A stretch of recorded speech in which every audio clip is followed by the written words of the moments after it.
Hello hello students. I Mohammad Isaq Naik, lecturer, government higher secondary school Gandhi, आपके सामने फिर एक बार आया हूँ। मैं आपके लिए एक लेसन लाया हूँ जो 11th क्लास के बच्चों के लिए है। बच्चों, हम अपने टॉपिक स्टार्ट करने से पहले आपसे मेरा एक क्वेश्चन है। आपसे मेरा ये सवाल है कि आप हम अपने घर में रहते हैं, घर से हम स्कूल जाते हैं, स्कूल में हम पढ़ते हैं, पढ़ने के लिए जाते हैं, हमें कैसा भेजा जाता है, तो ये प्रोसेस है। इसी तरीके से जब हम स्कूल में जाते हैं तो स्कूल में हमारी क्लासिफिकेशन होती है। स्कूल में बच्चे जब जाते हैं तो all the students are classified into different classes। फिर हैंडल करना जो है वो उस्ताद कराम के लिए बहुत आसान हो जाता है। और फिर इससे भी आगे थोड़ा सा चलेंगे। मेरा आपसे ये क्वेश्चन है कि बच्चों, आपका हम क्लास लीडर को हम चुनते हैं, आप चुनते हो। क्लास का एक मॉनिटर होता है, क्लास लीडर होता है जो टीचर की एब्सेंस में मींस कभी कभार टीचर थोड़ा सा क्लास से बाहर जाता है या टीचर लीव पे होने की वजह से बच्चे जो हैं वो पूरे बच्चों को टीचर नहीं मिल पाता।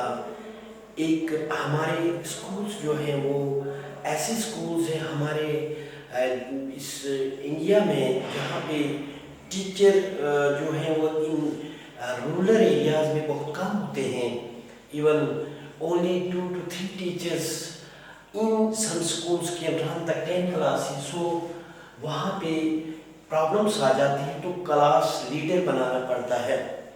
तो क्लास लीडर को बनाने के लिए आपने कैसे चुना होगा, आप कैसे चुनते हो?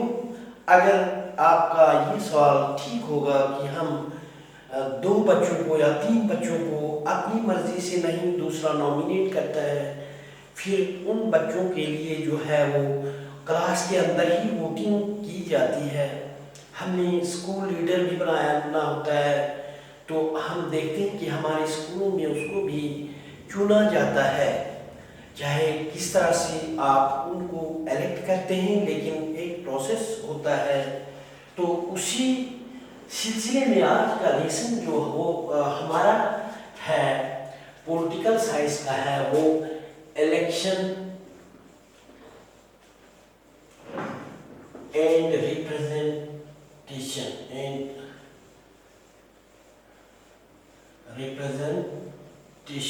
है। तो इलेक्शंस क्या होते हैं? तो इलेक्शन क्या होते हैं, इलेक्शन क्या है? हमारे इंडिया में इलेक्शन का प्रोसेस कब से चला है? हमारे इंडिया जो है, हमारा भारत जब 47 में आज़ाद होने के बाद जब इसने अपना कॉन्स्टिट्यूशन बनाया, फिर उसको इम्प्लीमेंट किया और 1950 में 21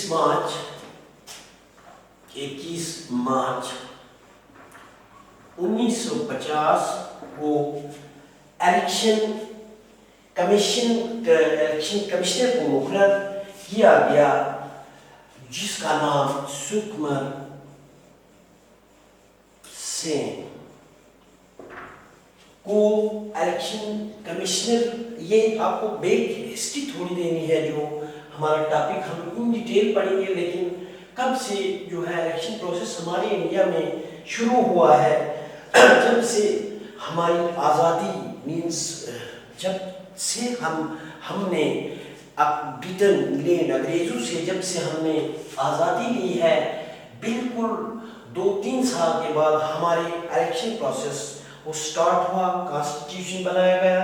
उसमें ये जो सारे आर्टिकल्स सब प्रोविजन रखा गया कि हम किस तरीके की यहाँ पे हुकूमत होनी चाहिए, क्या होना चाहिए। तो हमारा इन शॉर्ट 21 मार्च 1950 को हमारा इलेक्शन कमिश्नर जो है वो पहला था, हमारा फर्स्ट इलेक्शन कमिश्नर जो था,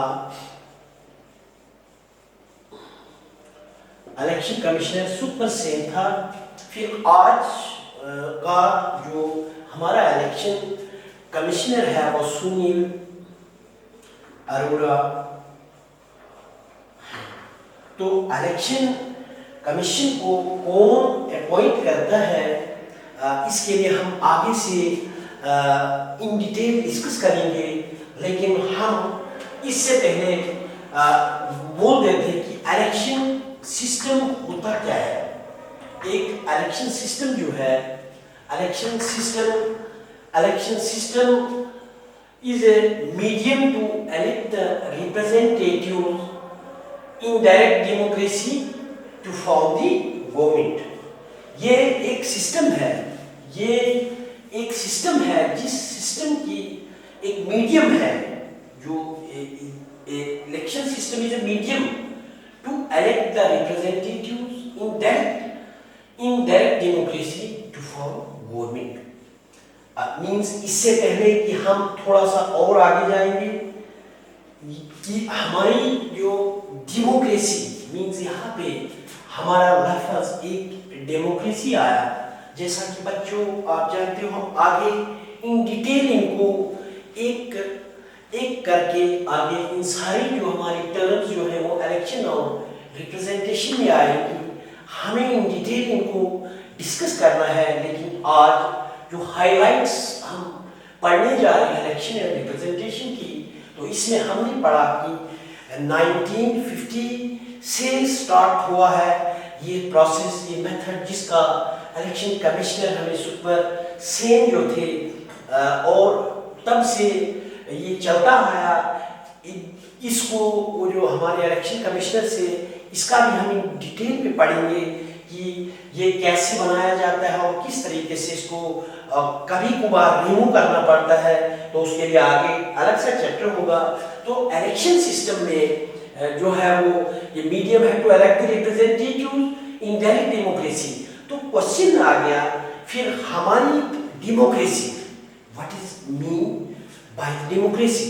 जैसे इब्राहिम लिंकन ने इस टर्म को बोला है कि ये जो हमारी ये जो democracy is of the people, for the people and by the people.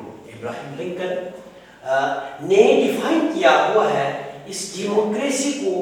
Democracy जो है it is a system in which the government is made by the people, it is for the people and of the people। ये तीन शब्द आए। तो इसमें कैसे जो है डेमोक्रेसी में क्या सिस्टम है, तो इसमें जो है सबसे पहले डेमोक्रेसी में पूरे मुल्क को डिवाइड किया जाता है, छोटी छोटी इसमें सभा हम बोल देंगे असेंबली कंस्टिट्यूएंसीज को बांट दिया जाता है। तो आज के दौर में जो हमारे इंडिया में जो है 543 constituencies are there।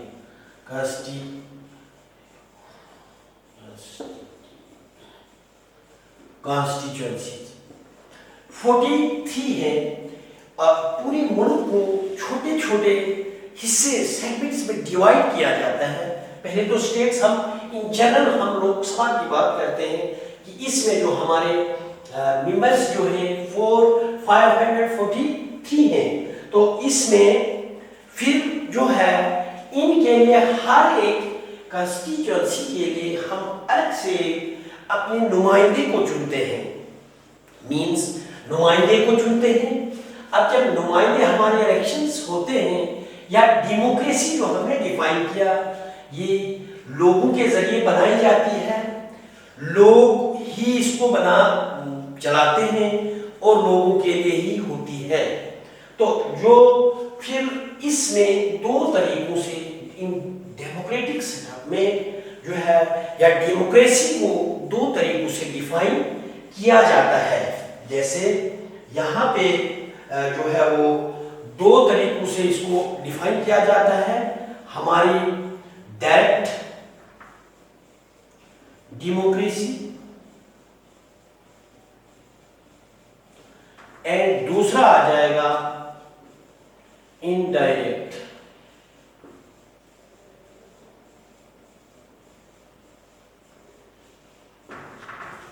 डेमोक्रेसी।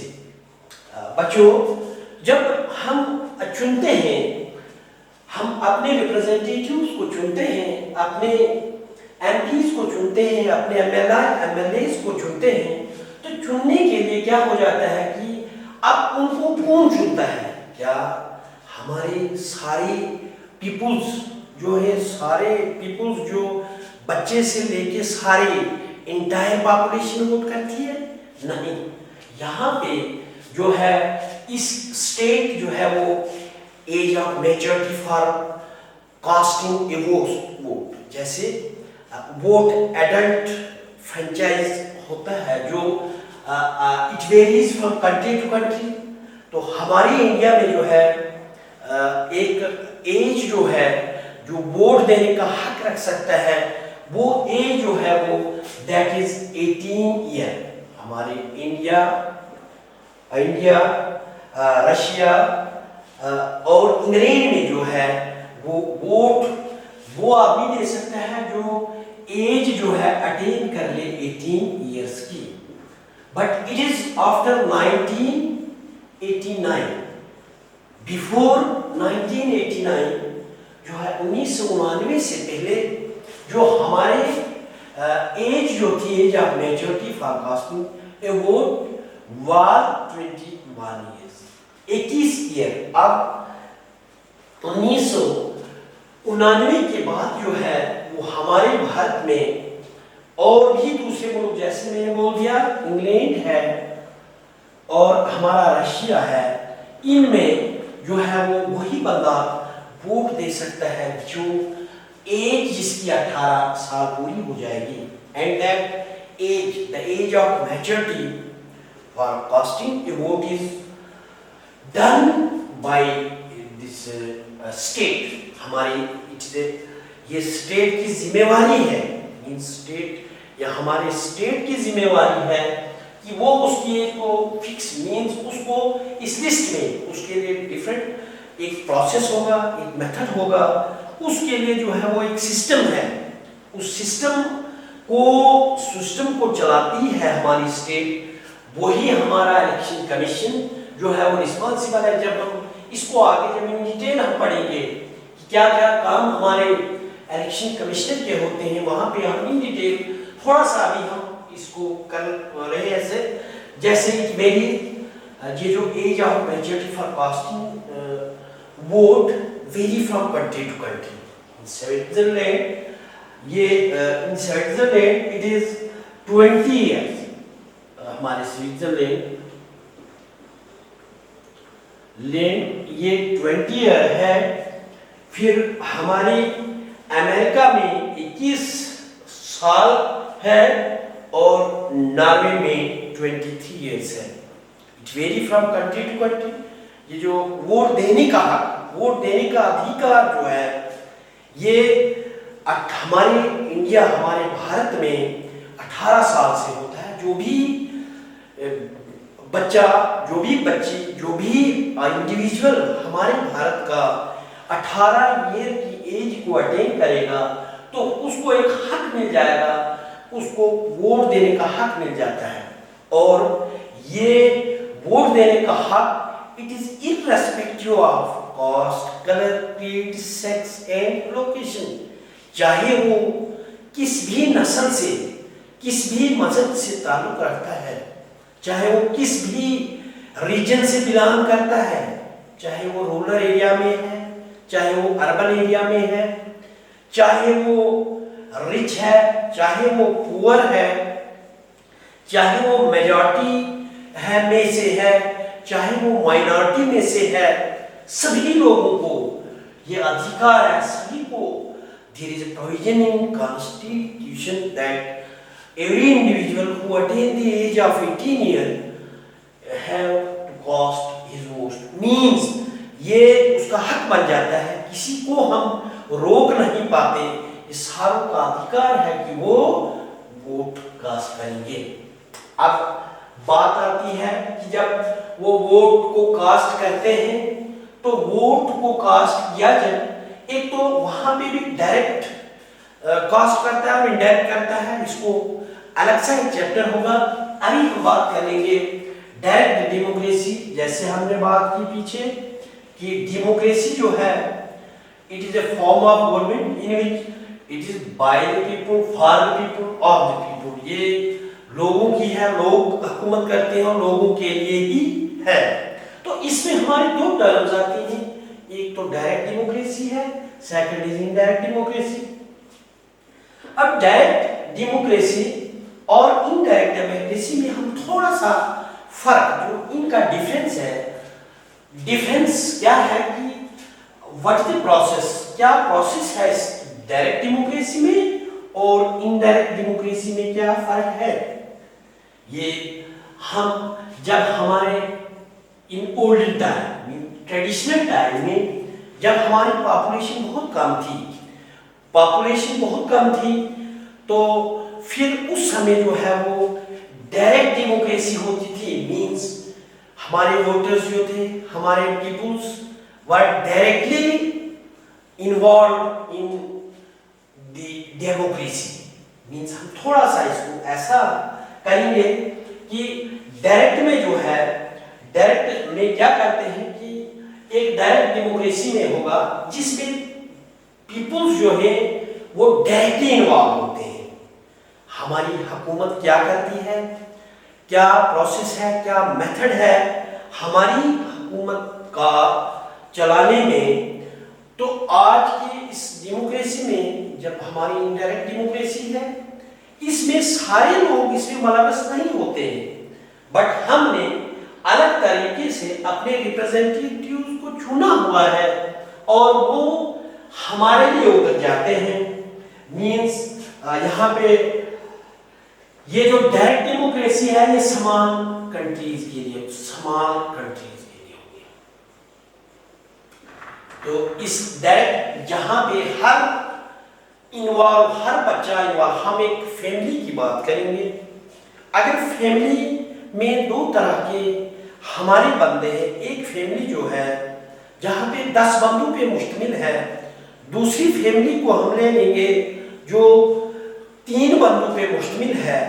अगर हम डायरेक्ट डेमोक्रेसी सारों को अधिकार दे दें, सारे मेंबर्स को, जैसे सपोज हमने यहाँ पे 3 मेंबर्स हैं, तो तीनों को हमने अधिकार दे दिया कि वो कैसे अपने घर को चलाएंगे। मींस यहाँ पे हियर इज ए पॉसिबिलिटी कि वो तीनों के जो विचार हैं, तीनों के जो थिंकिंग है, आइडियोलॉजी है, मींस ज्यादा अंतर नहीं होगा।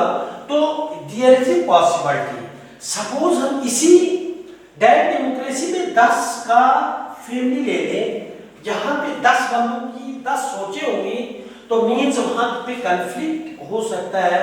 तो ये डायरेक्ट डेमोक्रेसी में, इसीलिए हमने लिखा कि जो डायरेक्ट डेमोक्रेसी है, ये डायरेक्ट डेमोक्रेसी जो है ये स्मॉलर, जो छोटी कंट्रीज हैं, छोटे मुल्क हैं, तो उनमें चलती थी। ये पीछे पुराना दौर है, लेकिन ये जो ये इधर यहाँ पे नॉट पॉसिबल।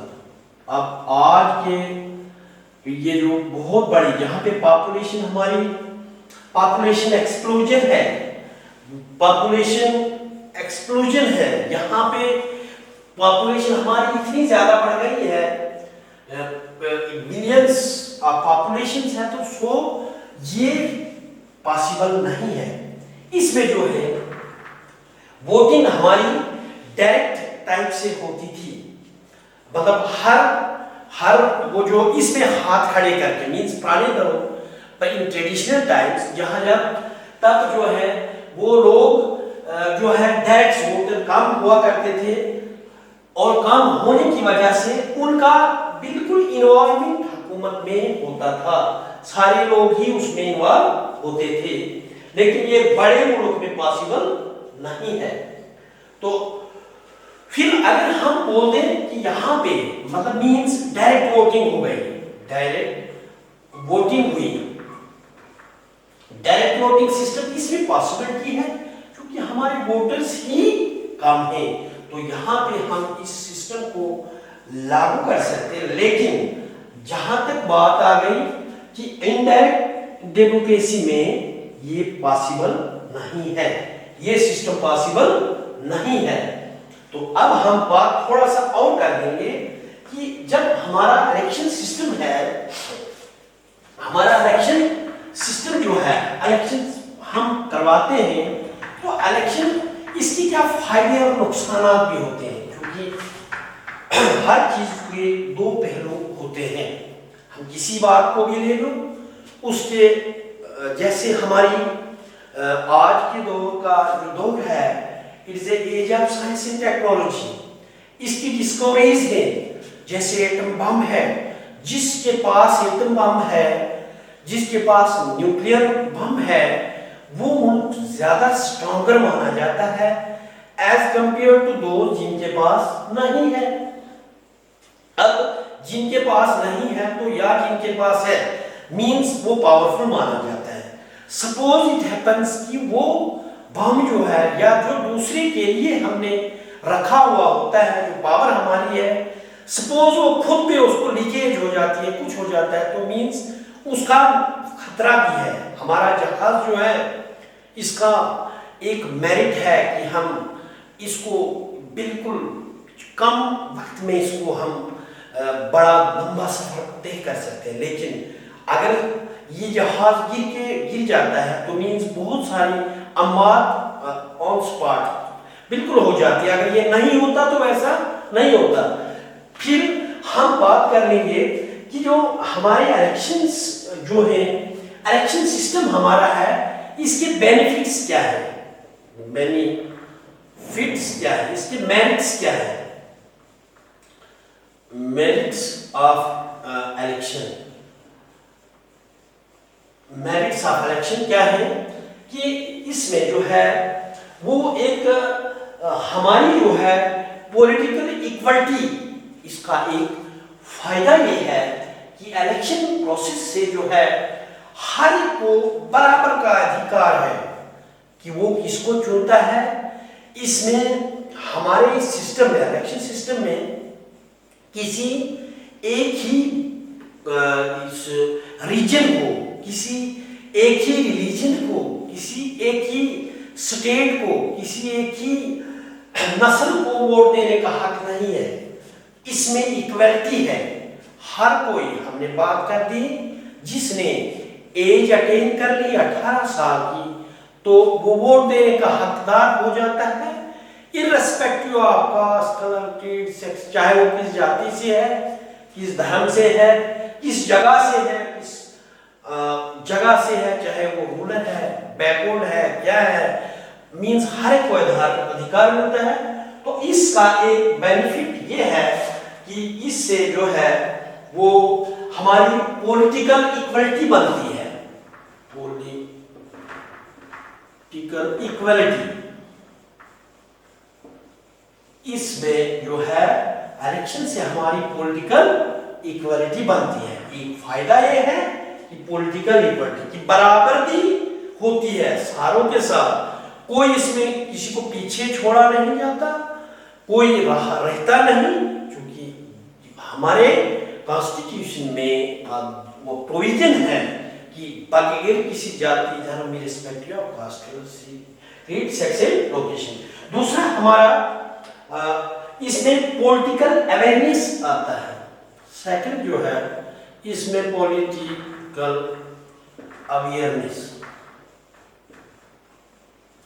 देखिए हमारे इलेक्शंस में जो है हमारे बहुत सारे ऐसे लोग जो हैं जिनको पता नहीं होता, इनकी रैलीज निकाली जाती है, इसमें तरह तरह के पम्फलेट्स होते हैं, इनके तरह तरह की रैलीज बनती हैं, जलसे मुनक्किद होते हैं। तो मींस वो जो है, वो जो इससे अनअवेयर था, जिसको पता नहीं था, इससे पता चल जाता है कि हम जो है, हम भी इसमें जो है वो हमारी सेल्फ आइडेंटिटी, एक सेल्फ रेस्पेक्ट भी बनती है कि हम जो है, हमारा भी इसमें अधिकार है। हम भी कहीं न कहीं इस वो जो चुनते हैं लोग, जो हुकूमत में होते हैं, कहीं इसका हम भी इसके एक हिस्सा है। We are also the part of this government because we cast, हम करते हैं। तो कभी कभार अवेयरनेस आ जाती है, उन जो हमारे पिछड़े हुए लोग हैं वो अवेयर हो जाते हैं बाय ये मेकिंग रैलीज, वो पम्पलेट्स वगैरह वगैरह, वो जल्द से जुलूस से हमारे अवेयर हो जाते हैं लोग। एक हमारा नेशनलिज्म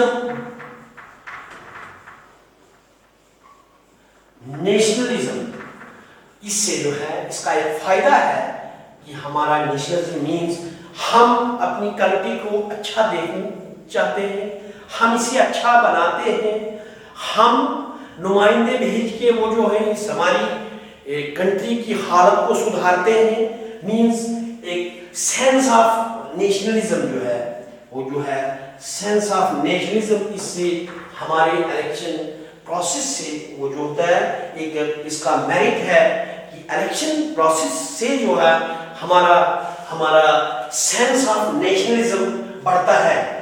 फिर हमारा वो जो है सेल्फ रेस्पेक्ट भी बनती है कि हम भी कहीं न कहीं इस सिलसिले के साथ, इस प्रोसेस के साथ, इस सिस्टम के साथ कहीं हम भी जुड़े हुए हैं।